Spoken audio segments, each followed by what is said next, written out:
সকলকে আন্তরিক প্রীতি এবং শুভেচ্ছা জানিয়ে দীর্ঘদিন পরে আবারও আমি প্ল্যান্টেশনের ভিডিওতে এলাম।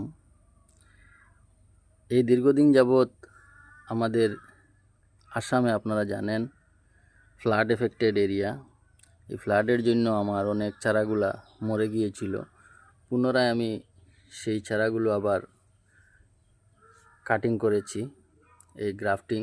তো আপনারা দেখতে পাচ্ছেন এই সাকসেস হয়েছে, এই জন্য আমি ভিডিও তৈরি করতে শুরু করেছি। এই হলো কমলা লেবুর চারা। তো আপনারা দেখতে পাচ্ছেন এখানে আমি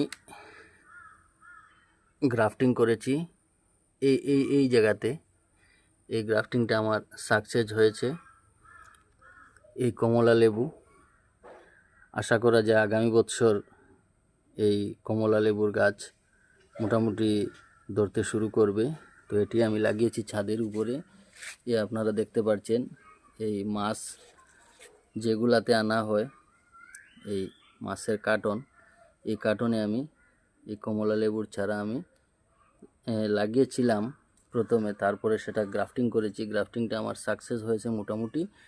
এই দেখেন সুন্দর সুন্দর পাতাগুলা এখানে এসেছে। এই গ্রাফটিংয়ের জায়গা আমি দেখাচ্ছি আপনাদেরকে জুম করে।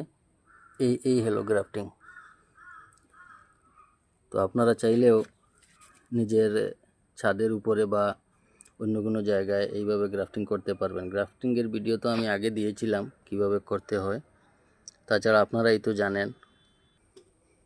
এরপরে আপনারা দেখতে পাচ্ছেন আরও একটি এই কাগজি লেবু বলে যেটাকে, এই কাগজি লেবু আমি কলম দিয়েছিলাম, গুটি কলম। এই কাগজি লেবু আমার সাকসেস হয়েছে গুটি কলম। তো আমি এনে ছাদের উপর লাগিয়েছি এই সেই মাছের কার্টনে। ও তাছাড়া আমি আরও একটি চারা আপনাদেরকে দেখাবো। এটি হলো মালটা। এটা আমি অন্য জায়গা থেকে মালটার এই সামনের আগা এনেছিলাম, একটি ছোট্ট ডাল। আর এই যে আপনারা গুঁড়া যেটি দেখছেন সেটি কিন্তু মালটার নয়, সেটি কমলা লেবুর। সেখানে আমি এই গ্রাফটিং করেছিলাম, মোটামুটি সাকসেস হয়েছে। এই আপনারা দেখতে পাচ্ছেন গ্রাফটিং সাকসেস হয়ে আমার পাতা বের হয়ে এসেছে। এই হলো মালটা, এই যে পাতাগুলি, এটি হলো মালটা। এই মালটা ধরবে, আশা করা যায় আগামী বছরই ধরবে। তাছাড়া তো আরও অনেক আমার তো সেই মরিচগুলা এই রোদের মধ্যে প্রথম লাগানোর পর ম্যাক্সিমাম 4-5 দিন এইভাবে রোদ থেকে আড়াল করতে হয়, কারণ রোদে